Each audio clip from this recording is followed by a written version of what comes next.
We had a whole class about evolution this last semester where 90% of the conversation devolved into whether we would be like Morlocks or, you know, which science fiction movie will we end up being like? Amy hated it. She was ready for some real discussions. Like, oh my God, people, let's talk about the science. All right, so I'm going to tell my next story. This story is, I didn't want it to make it look like the Amazon was all, you know, hunky-dory. There were some things, and a little bit of this story is a little harder for me to talk about than some of the stuff I started the show with.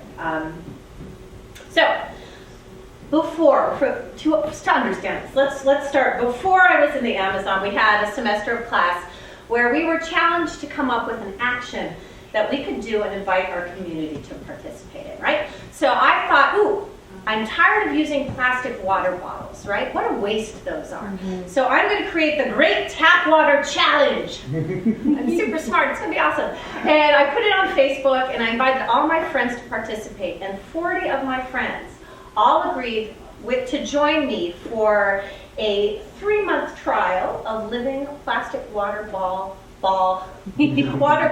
free, and we did it. We did it for 3 months. I drank out of this fantastic Swell bottle most of the time, or my little mug at work, and I would rinse it out and use it again, and it was awesome.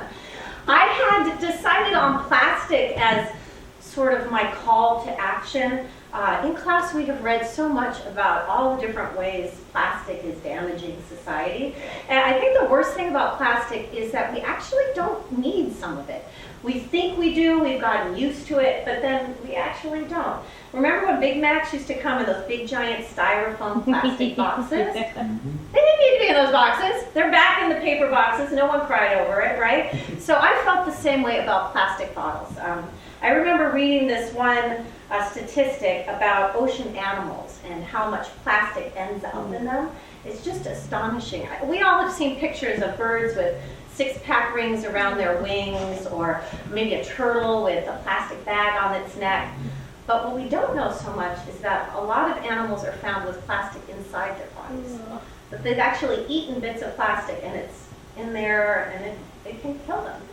When I learned about that, I became an advocate against plastic. Like, what can we do to have less plastic in the world? So, cut to the Amazon. On the first day, we were told that we were going to try to reduce our footprint to almost nothing. I was thrilled. We were challenged that every time we made a little bit of plastic waste, we would put it in a bag, we'd accumulate it over the 10 days we were in the Amazon, and we'd take it back to the U.S. with us. I loved this idea. I was not going to leave any footprint at all. I was going to be the ultimate explorer of the Amazon. I suppose this is where you find out how naive I am. I didn't think about the human footprint that already existed in the Amazon. I thought we were going to go to remote enough locations where I wouldn't see the evidence of man. I saw plastic waste almost everywhere we went in the Amazon. I found it very chilling. We went to this fantastic trip to Lake Sandoval, which is this fantastic lake. It's a national park, and to enter it, you pass all these signs that say, "No trash here." They're very clear. No trash. I was excited about that. Okay, good. We walked through this muddy hour-and-a-half trip to the boats, and I was exhausted. We got on the boats. Then you go out on the lake, and it's the most beautiful, pristine place you've ever seen. And this place is so important because giant river otters live there. And we saw them twice, and there were 6 of them, and they frolic, and they're giant, but when you see them, they just look like little itty-bitty otters rolling around, and you get closer, and they're giant, and they have white patches here, and they have little whiskers, and they're really cute. And I didn't see plastic the whole time I was there, and I was so relieved, and I could just enjoy what I saw. And then when you left the park, say the national park line ends here, and you're over here, and this is where you wait to get the boat to go to wherever you're going to next. It was like we humans couldn't wait to get rid of our garbage, and as soon as we were on this side of the national park, garbage was just everywhere. It was like we exploded with garbage, and a lot of the packets had words you recognize, like Nabisco and things like that on them. And there was water bottles and soda bottles, and it just made me so angry. The next day, we got to visit children, and that was awesome. That was a good part of the trip. The local village has these great school with these wonderful kids in it, and they were invited to visit us, and we did some great programming with them. We played games with them, we ran around, we learned things together. I was lucky enough to get them to do a theater dance with me, and I got all the kids to dance like their favorite animal in the rainforest. It was a great day. And then the next day, we went to their village, and I guess I had unrealistic expectations of what the trip would be like. I was picturing the village, and we'd meet their families, and I'd get to tell their parents how proud I was of their children, and we'd see the school, maybe clean up the school, help set up some school books or something like that. And we got there, and we did go to the school, and we saw the kids and the teachers, and we got to go into the classrooms and tell some jokes and make the kids laugh. And then we bought some trinkets from the little shop they had, and we left. This village was very interesting. Until about 20 years ago, they all lived in the rainforest, a more nomadic existence. And the government of Peru was nervous about them. There was some land disputes, and so they helped them set up this little town right on the edge of the river. And they had cute little houses, and they had some plumbing and some electricity, and it looked pretty good. But there was plastic everywhere. The government subsidized them with food, and all the food came in plastic wrappers. And the kids ate these social crackers, those little social crackers, they came in blue packets. Those blue packets littered the ground. And as we were leaving, we get on the boat, and I turn around, and there's a cliff, and the cliff is covered in garbage. This is where they're throwing out their garbage. I felt helpless. I couldn't be mad at them. They weren't given the tools to deal with the garbage that they were given. I felt angry at us. Almost every packet had a company I recognized. And if it wasn't one of our U.S. companies, it was sort of an imitation of one of our products. I felt like we need to take care of the plastic that we're creating before we can turn to another country and say, hey, you're not doing a good enough job. I feel like we need to lead by example. I was at this sand spit in the middle of the river the next day. We'd stopped for lunch. And I was starting to feel a little better. I was shaking it off. We were sitting there, and it looked like people had never been there before, and birds were flying overhead, and everyone was shouting out, identifying them. We got so good at it, And I took a little walk, and there were footprints of birds in the sand. And then there were two 2-liter soda bottles just sitting right there next to the beautiful water. And I thought to myself, well, I might be the first person to be standing here, but our plastic waste hadn't made it here before us. At these low moments, I turn to my fellow students for inspiration. There's a girl named Corinna who is part of my Amazon program. She just turned 30. She grew up in Scotland, and she moved to Paraguay, where she started her own conservation organization. She's only 30. Made me feel like I'm not doing anything, And then there's Kristen, who is a zookeeper at Ohio Zoo. And she is so passionate about helping the guests at her zoo understand why zoos are so important. And then there's Haley and Melissa. And they work with kids in the heartland of America. And they are doing their darndest to make people in the middle of our country understand how important the habitats they live in are and how they can help. Haley lives in a town so small. I mean, she tells these stories. I don't think anyone has ever taught kids about conservation until her. It's pretty inspirational. On the last day, we were having a little celebration. I won't lie, there was a cocktail. And we had a bonfire, first cocktail in 10 days, it was the best ever. We were enjoying the stars, and we were sort of dodging as the bats were flying around us, figuring out what we were doing there. And our teachers led us in a conversation about what we thought about this whole experience. And I said something about feeling strong. I have often felt like I was one voice howling in the wind, let's save the planet, hello! But now I knew I had an army around me. There was myself, and there were all of the students and teachers in my Earth expedition, and there was all of my cohort that I work with every day, and my teachers, and all of the Dragonfly students all over the world, and all the people that we reach. And then now, there's you.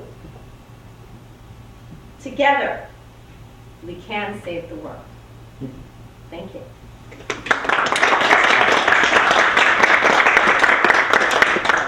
Okay, I don't need that yet. That's later. I know what I need now. I need Lily. Okay, don't get up yet, Lily. Let me introduce you properly. So, speaking of inspiration, I have with me one of my coworkers and cohort in my master's program.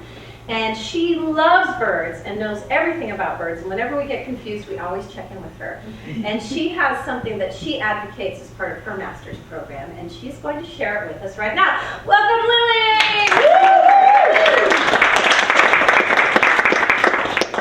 All right, well, I'm going to tell you how you can help save the Amazon from right here in New York City.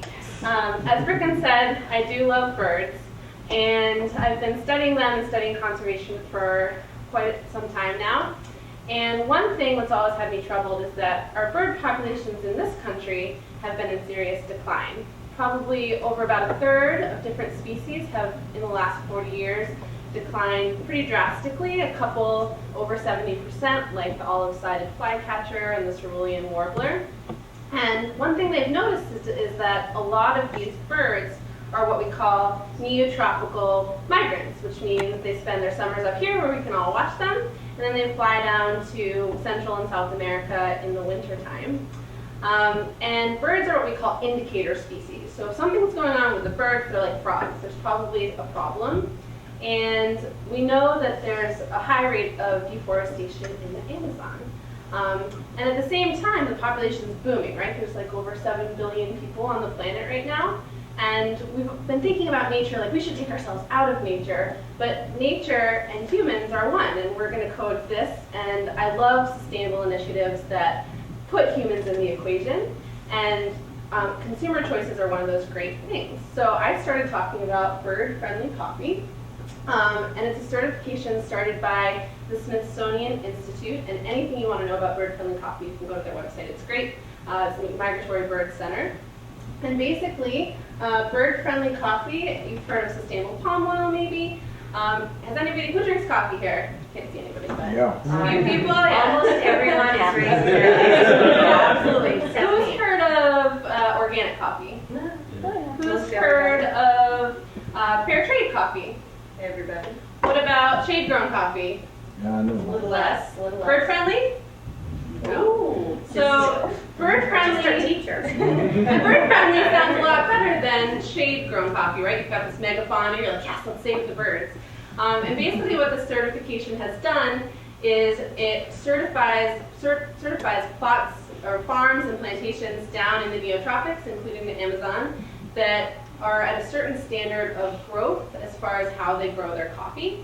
And what's crazy is that the indigenous people always grew their coffee under the shade, and then these huge, we call them sun farms, moved in, and they just slashed and burned everything, and it doesn't have to be this way. So yeah, here it is. So this is a slide. Everyone that works at the zoo knows that there's different layers in the rainforest. And shade-grown coffee, people will sell it as shade-grown coffee, but they're only keeping maybe the canopy and the understory, but they're taking down all those bushes in between, which is terrible for the birds. Bird-friendly certification makes sure all those essential layers are there, which is great for birds and everything else that lives in that area. And it's certified by the Smithsonian, so you know that they've got scientists and experts going down and being like, okay, this is actually livable forest for the animals, and this is a good thing. So I think the first question everyone will have is, Yeah.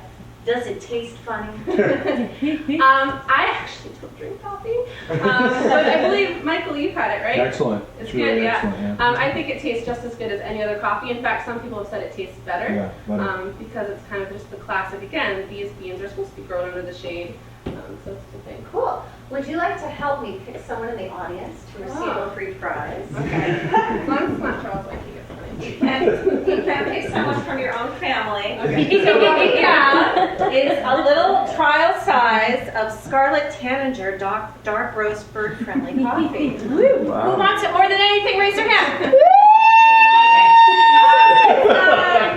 First hand I saw was the end seat in the maroon shirt next to the maroon shirt. Maroon shirt and One one on the end though. Oh, the one on the end? Okay, all right.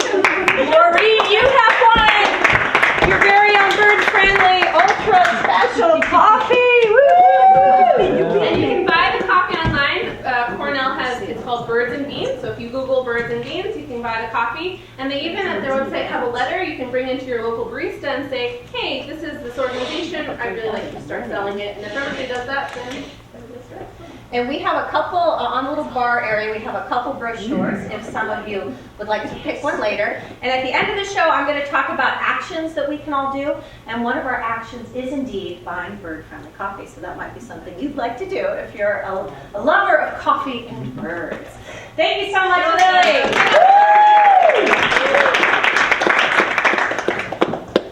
Okay, this is when I need this. And in April, we did a version of the show where I told some different stories, and I was supposed to have an expert, and then all the experts canceled at the last minute. So I'm super excited that our expert is here. Yay! And she's not one of the people who canceled last time, don't worry. So I wanted to be really fancy and actually read this, because, you know, when experts come, you have to treat them right. Okay. So, Chrissy is a member of the Wildlife Conservation Society. She works for the Government and Community Affairs Department. She received her bachelor's degree in natural resources from Cornell University in 2008, which prepared her for a career devoted to protecting wildlife. This is going to make me teary-eyed. I'm so proud of you, Chrissy. While working full-time, she earned her master's in public administration at Warwick College, completing a thesis on competing stakeholder issues related to development, I should have practiced this, surrounding the Gowanus Canal in Brooklyn. She joined the WCS as a Government Affairs Associate in 2008 and is currently the Manager of Government and Community Affairs. Nice. In this role, she works on securing funding for WCS facilities, increasing awareness and research on WCS policy initiatives. WCS is the Wildlife Conservation Society. We have trouble. Sometimes people forget. There's our new logo. Isn't it awesome?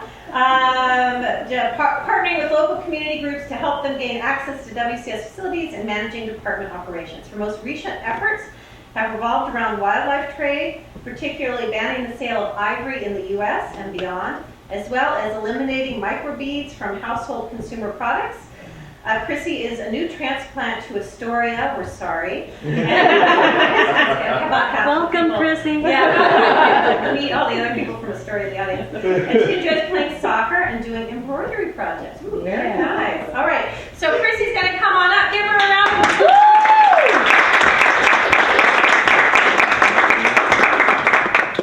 Take it away, Chrissy. I'll be right back. Okay. So if you want to go to the first slide. So this is going to be a little bit of a PowerPoint, but there is an interesting story here. So it's not just kind of slides. So does everybody know what microbeads are? Yes. Yeah, so microbeads are in a lot of our household consumer products. They're in things like face wash and hand sanitizer and toothpaste, weirdly. And, you know, they're kind of a new addition to these products. They've really been kind of coming into fashion for in the last 15 years. So you want to go to the next slide. So you can see a little bit in this photo, not great, but you know, these are all the kind of products you see for sale in Green. And in front of them are pulled out, you know, it looks like they straightened out the actual beads that are in all these products.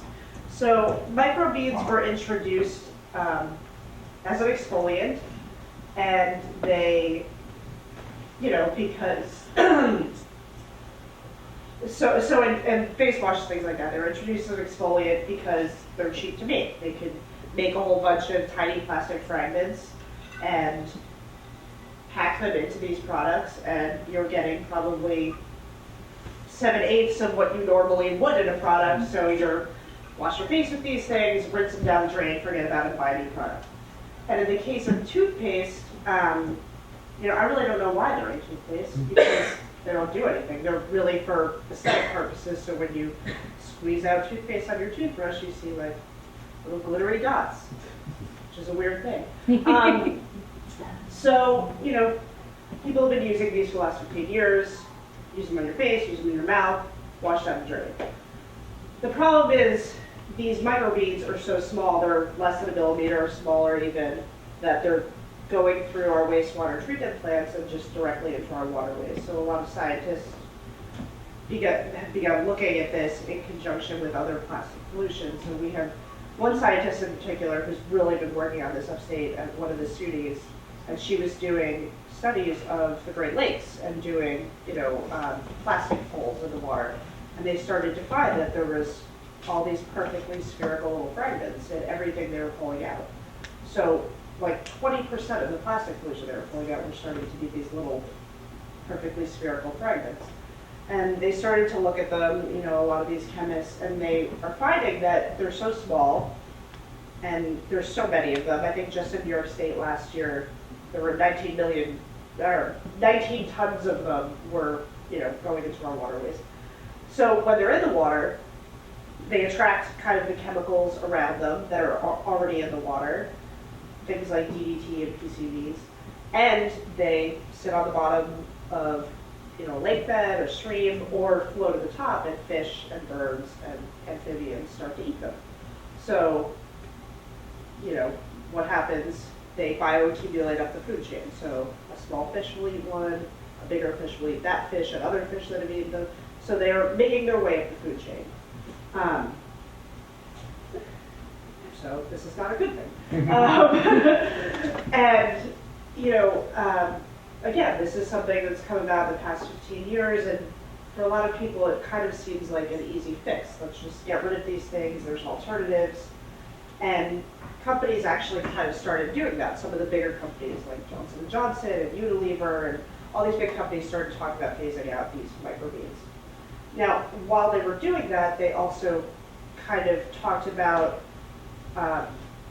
you know, if they were going to get rid of these microbeads, is there a way that they could still be allowed to produce biodegradable microbeads? So if you go to the next slide,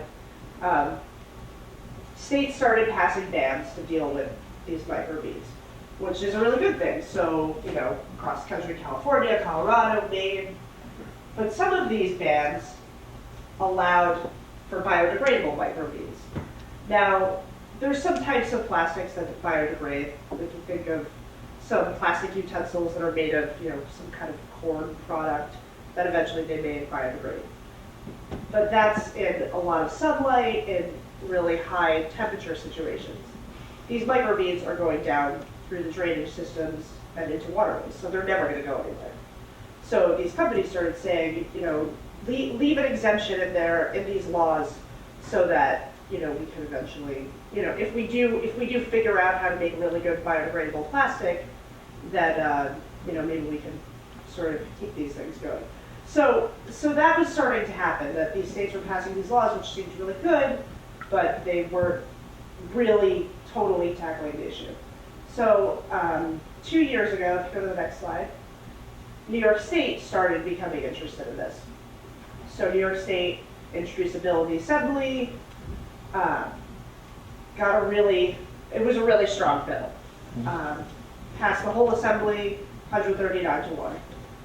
Then moved over to the Senate, had a ton of support.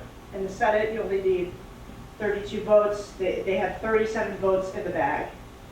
And then the end of session last year, the bill didn't pass. Bill didn't pass because they've heard that Albany has had a lot of scandals last year. There was a lot going on. So us at the Wildlife Conservation Society work with a lot of other groups that are dealing with this issue. We're ready to start again this year. We've done this for 2 years. It's got to pass this year. So next slide. So in the meantime, we heard from New York City Councilman Dan Garodnick. He represents downtown Manhattan.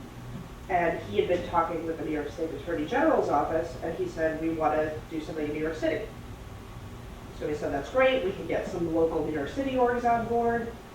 And he introduced the bill in late September, had a hearing, the hearing went really well. We brought down this scientist, again, the one who's done the work in the Great Lakes. She testified, knocked it out of the park.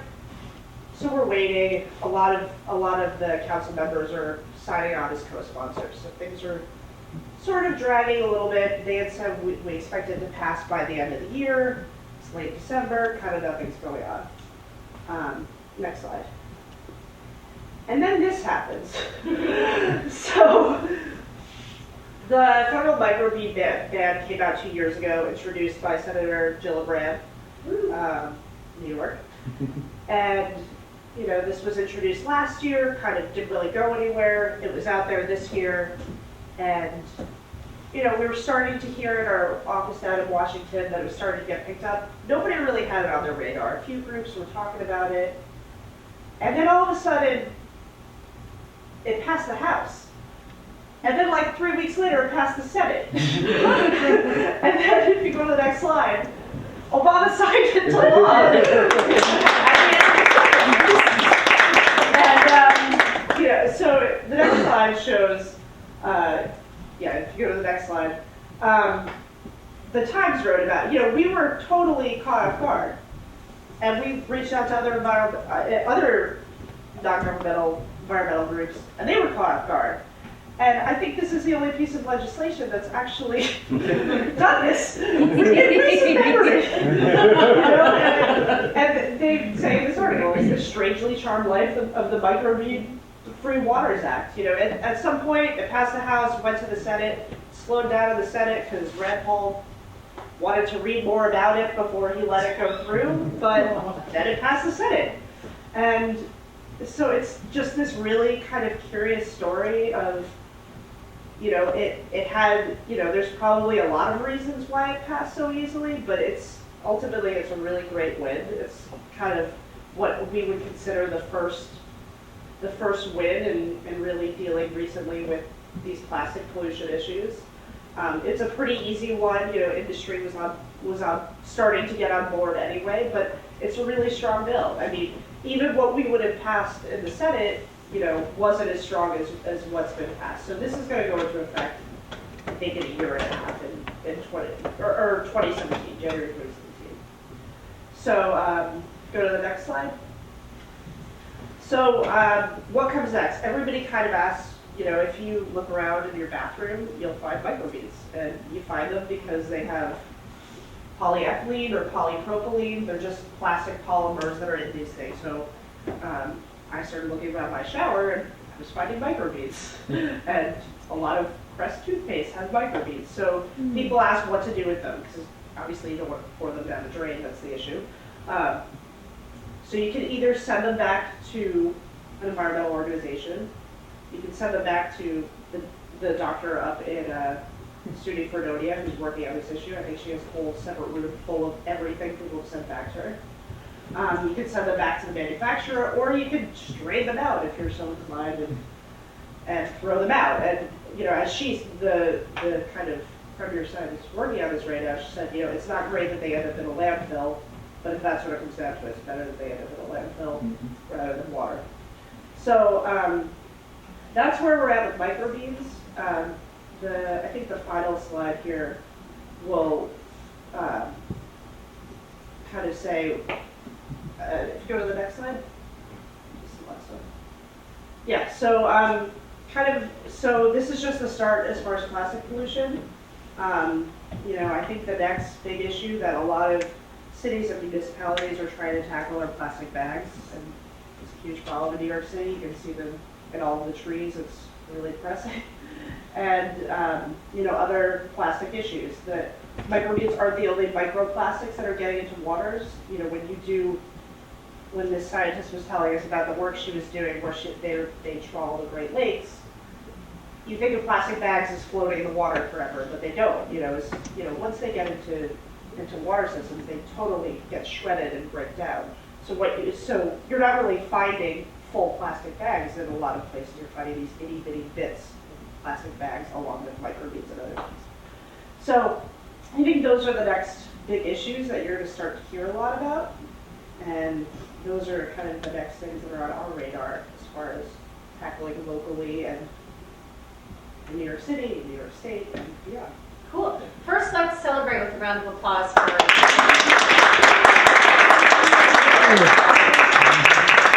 only came past in 8 years, I think.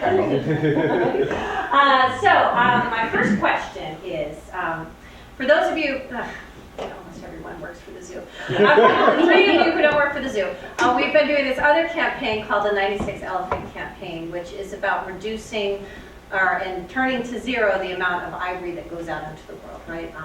Horrible amounts of illegal trafficking and killing of elephants. The numbers are astonishingly drastic to the point where if we don't do something now, there may not be wild elephants in Africa in 10 to 15 years. I mean, honestly, that's how bad it is. So at WCS, we've had the 96 Elephant Organization, and we've been trying to get ivory banned in the United States so people don't sell it anymore.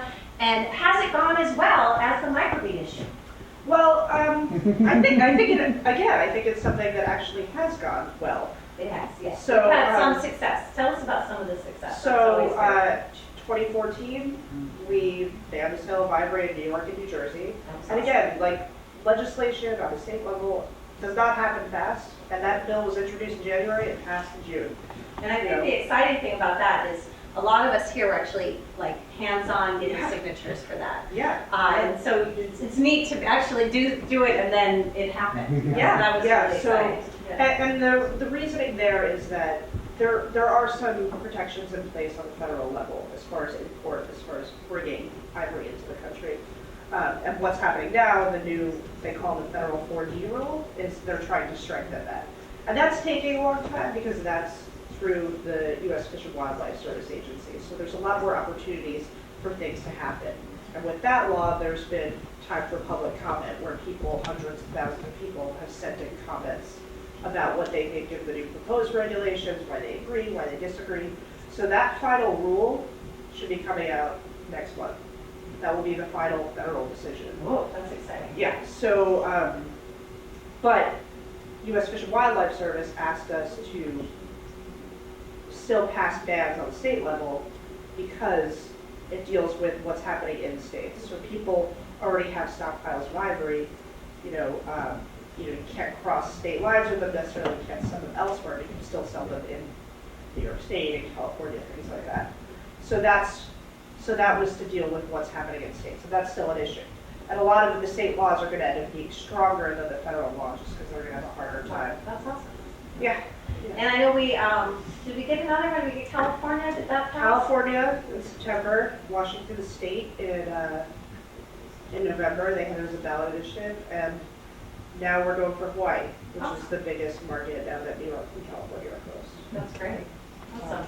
Does anyone have a question they might want to ask about what it's like to be this kind of policymaker, what it's like to work with the government and trying to con them into doing things we want them to, any initiatives we might be doing? Yes, in the way back. Can I ask a question about plastic bags? Sure. So I noticed in the last few years they've required grocery stores to have plastic bag recycling jugs. I obviously better have fewer of that, but I always religiously make sure I take them back to the grocery store, put them in that. Is that ultimately what's happening with those? Do we know? I don't know offhand. Okay. We're just getting into the kind of plastic bag issue now, but that is. I know a little bit. Oh yeah, go ahead. Yeah. So the plastic bags are a slightly different kind of plastic that can't be recycled in the traditional way. Okay. They have to go to a special plant. And in theory, those are required boxes, and that store is required to send them to the proper place to recycle. Right. Now, what happens after that, I'm hoping that's what happened, but we tried to get people to stop use plastic bags here in New York City. The grocery stores and things pushed back. And so they came up with sort of an agreement. Well, we'll put out these boxes for the plastic bags, and then we'll make sure they're recycled properly. Okay. If it works, it's kind of awesome. Yeah. I'm not sure. I don't have any statistics on it. Okay. So there's another council bill out right now about putting a fee on plastic bags, Yeah. which is something they tried before, and they're close to having it go through. So we'll see in the next few months. That's actually gotten much farther than anybody really anticipated, because they're, instead of calling it banned, you're not like taking this away from people, you're just saying this is a good that you are taking, so you should pay 5 or 10 cents for it. Now, people, it's worked, it hasn't worked elsewhere for a lot of reasons, so we'll see what ends up happening in New York City. In California, they're trying to do this ban, and they're having a lot of pushback and a lot of trouble. And just anecdotally, I went into a store with my reusable bag. It was a Gap store. I'm going to call them out on this. And I bought stuff, and I put it in the bag, and then the lady more or less accused me of shoplifting. And so I got off my soapbox, and I stood on it, and I go, you know, California is working on having no plastic bags. So you're going to have more and more people bringing their reusable bags. So you should stop assuming that they're Okay. I do my soapbox a lot. They're really embarrassing to be around. Do we have one more question for our very special guest? Yeah, Yes, Michael. and you have like, I think plastic bags generally are, you don't need them except maybe for garbage. So what's a future alternative going to be to plastic garbage bags? Any ideas there? I don't know.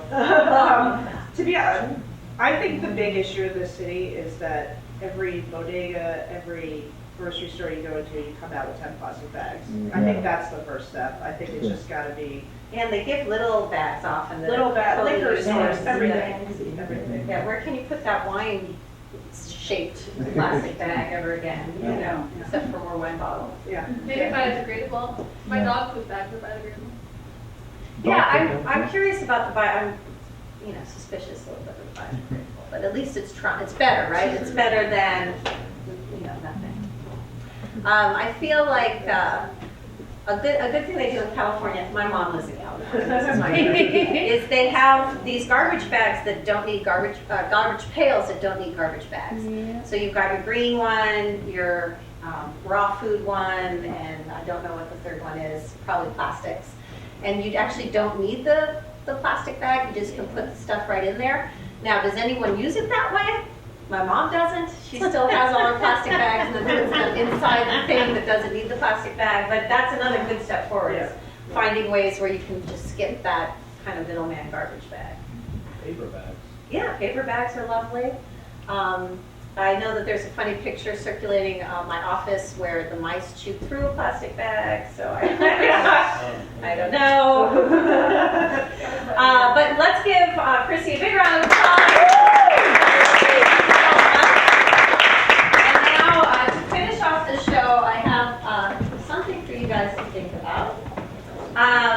As part of Mona's program, we have to sort of do things to prove that you're doing things right. You can't just do a show and then write a report that I did this great show about conservation and everyone loved it, because that's just my opinion, right? And even if I asked you as you were walking out, you'd have to say you liked it, because otherwise I would cry, right? So I tried to think of a more creative way to see if what I'm doing is helping or affecting people in any way. So what I came up with is this idea of action cards. So I have 3 actions for everybody, and you can participate in one if you would like. You don't have to, but you can. And what we have for our choices, we have conservation consumer, and this action is about buying products that help the world around us. So like Lily and her special coffee for the birds, shade-grown cocoa as well as another good one. You can do one day where you buy from the local farmer's market instead of buying stuff that's come really, really far away to get to, right? So consumer, conservation consumer is one. And I'm going to put these up on the bar, so when you guys leave, you can grab one if you want, so that I'm not looking at you, judging you. Totally won't judge you. Don't have to do it if you don't want. And of course, I've brought back the Great Tap Water Challenge because it was so much fun, and I have the bottle. I might as well keep doing it. So if you want to participate, you can get yourself a bottle like that, bring it with you everywhere. It's really fun in the airport. They think it's a torpedo. And you can have a mug at work or what have you. And another fun thing, and my husband and I have tried this, is what other things we cannot get in plastic. It starts to drive you a little crazy, but like ketchup bottles used to come in glass. you can still find them in glass if you try hard enough, you know, so you can take that challenge to the next level. Sure can. And then we have, Lily will like this one, the Great Backyard Bird Count. And this happens in February 12th through the 15th. And you can sign up online with Cornell, and I have the information here. And for those 4 days, you can join citizen science all over the world who step outside in their backyard and count birds.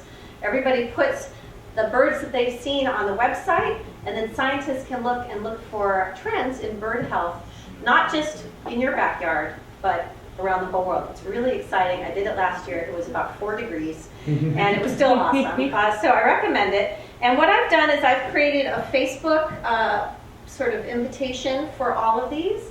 Once you're interested, you can go to my Facebook page and find them and sign up and just say, I'll do it. And then if it goes well, you can, you know, maybe write it went well, here's a picture of me doing it, and then I can put it in a report and count you. No pressure. I am going to put these up here, and I promise not to look. So we have the Great Backyard Bird Count. We have the Great Tapwater Challenge. And we have Conservation Consumer, which is hard to say. I should have come up with an easier way to say that. And ladies and gentlemen, the show is about to be over. If you want more, I want more conservation theater, there's a show at 9. Or you can come back some other time when I'll put on another show for you. I really appreciate each and every one of you for being here, my special guests, and the actresses, and the director, and the writer of our wonderful little play that we got to see tonight. Thank you very much. Good night, everyone.